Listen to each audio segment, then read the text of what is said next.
What's going on, everybody? Coach Joe here with Heartletics.com. And today's episode is going to be a really good one because it's going to get you to think about your life, about your family, about everything, right? And I always say it like this, the episodes where you get to use your mind, right, and your brain and just think differently, that's where you start having these different perspectives. This is when you really start having this mindset shift. So get ready for a really good one in today's episode. I got a lot of positive feedback on the previous episode where I went over some different tips on the easiest way to make more money. And if you guys go back and listen to that episode, I kind of share with you that, these different studies that they did, it all boiled down to just being more physically active, right? And that could increase, obviously, your, annual earnings, your income, everything like that, just by you being in shape. Well, if let's say your objective, your MO, right, isn't to acquire more money, right? Maybe you're happy with your finances. Maybe you're happy with your life. Today's episode is going to be a little bit different, a little bit harder, right? That, who knows? It might trigger some people listening, and that's okay. Because once again, it's just going to get you into a different mindset shift where you're differently, thinking about things, right? A different perspective, so to speak. So let me ask you a question. Are you ready for war? Are you ready for war? Just think about that. Your physical condition right now within your own health. If there was a draft and it was World War III and you had no choice, you were set out to, the front lines to defend our country, right? To defend your family, to defend your home, defend your land. Would you be ready? Would you? Right? So honestly, let's say, all joking aside, and let's just have fun with this one. If let's just say that this war that you had to, be brought into, right? Unwilling to you, it's a draft. If let's say you ran out of ammunition, right? And there was somebody that's coming right up on you and let's say they ran out of ammunition as well, and it's hand-to-hand combat. Would you be ready for that? Or if you had to run away from the enemy, would you be ready for that? It might seem like a silly question to ask, but honestly, use your imagination with this one. Put yourself, right? Some people, I hear all the time about, the dads that they relive their glory days of the high school and college football, and I used to be in such great shape. Hey, that's great 15, 20 plus years ago, but are you actually in shape now? Meaning, if something happened to you, can you actually defend yourself? Can you actually defend your loved ones? If, let's say, a burglar, right, broke into your house, and let's just say, you had no time, and let's say you had a gun, right, and you had no time to reach around for it, and you had to go fight this person hand to hand, would you be ready?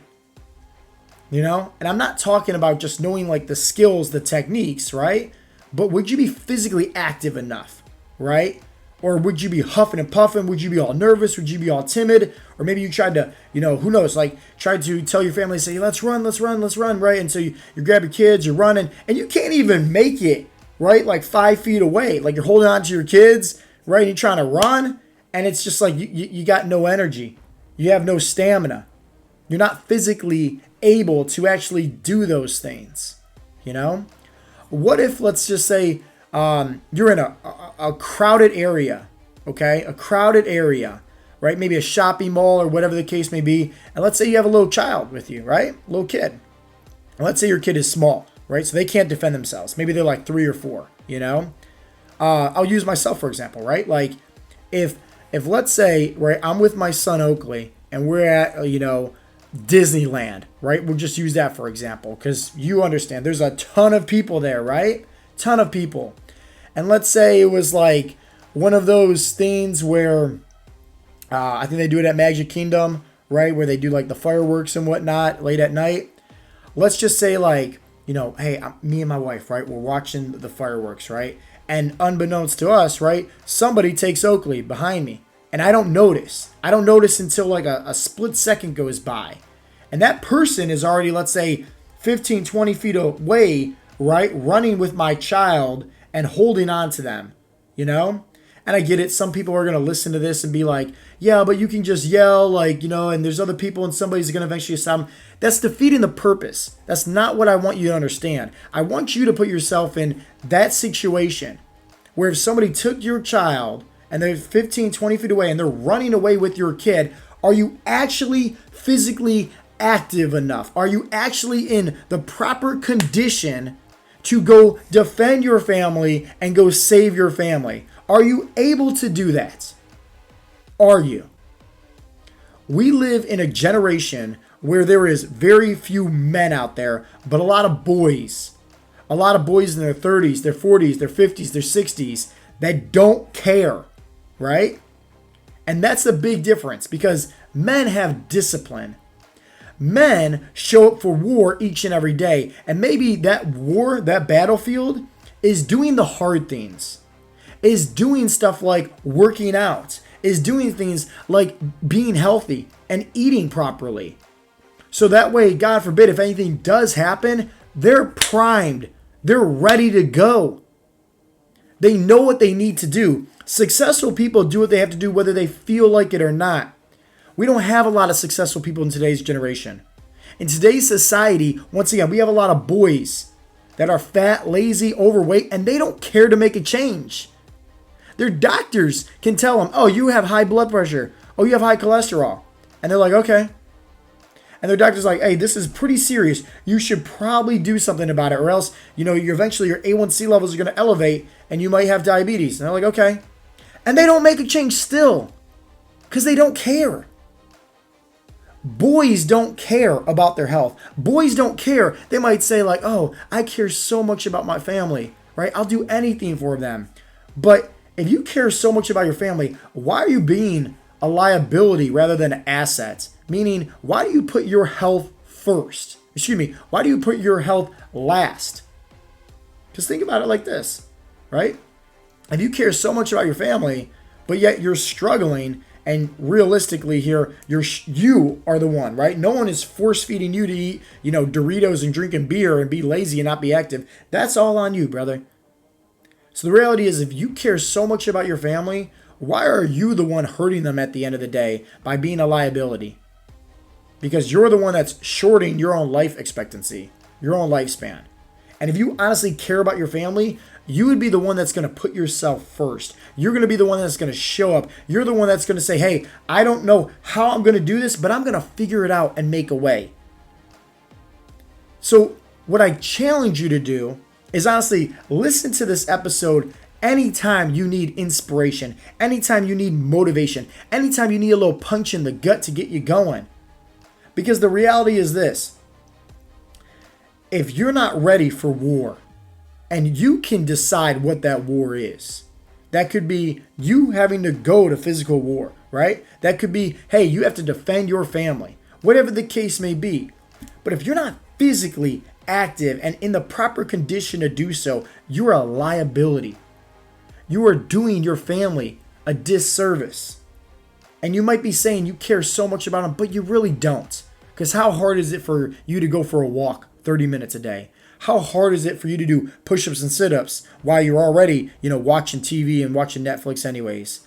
How hard is it for you to start being mindful? How hard is it for you to just start doing the right things that you claim you know? So if you know them, right, and you think right and know how to get in shape and how to do this all on your own, question is, why haven't you been doing that? Why have you been struggling and most importantly suffering and causing your family harm in the future for the last 5, 10, 15, 20 years? It's one of these things that you're going to listen to this episode and there's always going to be somebody, right, that's going to listen in and say, man, this kid's got a point. He's on fire. He's preaching. And somebody else is going to listen to this and say, this kid doesn't know what he's talking about. He's a young buck. Trust me. First off, sure, I might be young, but for my age, I got a lot of wisdom. I got a lot of knowledge because I invest into acquiring those skills. I invest into that knowledge. I invest into that wisdom. That way I can make sure that, one, I'm doing the right things. I'm going to war each and every single day so my family can benefit, right? I'm the one putting in the suffering. I'm the one putting in the consistency. I'm the one putting in the discipline, the grind, the hard work.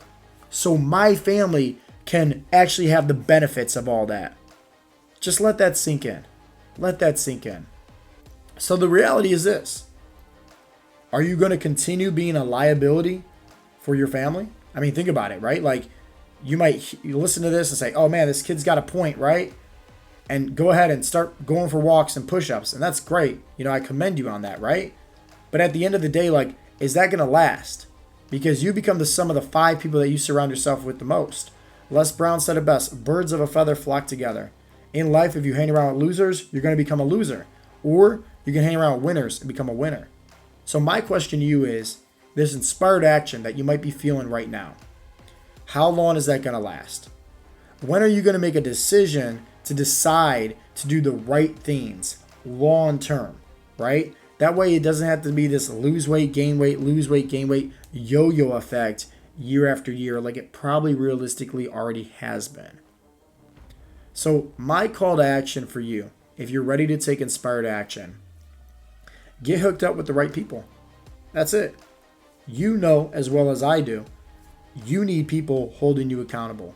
You need people teaching you the skills, the techniques, the proper way of eating and training for your body type, your goals, your lifestyle to formulate habits. You need people holding you accountable to that. You need people teaching you all that. And if you really think that you can do it all on your own, I like to leave you with this phrase right here. If you want to go by yourself, sure, you go pretty fast.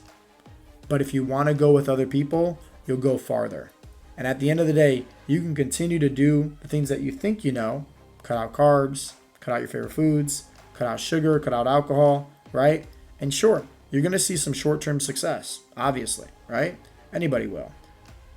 But the reality is this, is that sustainable for you in the next 5, 10, 15, 20 years? Because you can always make your money back in life. You can't make that time back. So that time that you're devoting to the short-term results, is that actually going to last you time down the road? Is that actually going to help you improve on your overall health and be, once again, sustainable for your lifestyle? Food for thought. As always, guys, this has been Coach Joe with the Heartletics Podcast. I'll talk to you next time. Peace out, Girl Scouts.